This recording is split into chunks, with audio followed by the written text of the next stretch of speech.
C'est une folie de ne pas avoir du temps avec Dieu et de vouloir passer l'éternité avec lui. On veut le ciel un jour, mais on n'a pas le temps aujourd'hui. On veut vivre avec Dieu pour toujours, mais on ne vit pas avec lui maintenant. Et pourtant, regarde Jésus-Christ. Jésus-Christ était Dieu, il portait toute autorité, il connaissait toutes choses, et pourtant, il se retirait pour prier. Il quittait les foules, il se levait avant le jour, il passait des nuits entières dans la présence du Père. Comprends bien ceci. La puissance publique de Jésus était le fruit de son intimité secrète. Les miracles étaient visibles, mais la communion était invisible. L'autorité était visible, mais la dépendance était invisible. La foule voyait les guérisons, mais le ciel voyait les genoux pliés. C'est comme un iceberg. Ce que tu vois au-dessus de l'eau est impressionnant.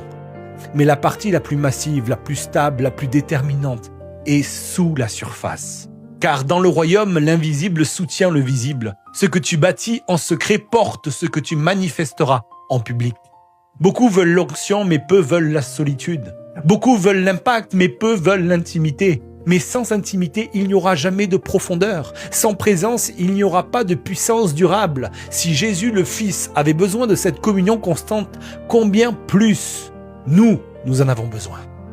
L'intimité ne produit pas seulement des miracles, mais elle va produire la ressemblance. Et au final, Dieu ne cherche pas des serviteurs pressés, mais il cherche des fils proches. Ce que tu montres ne définit pas ton impact, mais ce que tu cultives en secret le définit.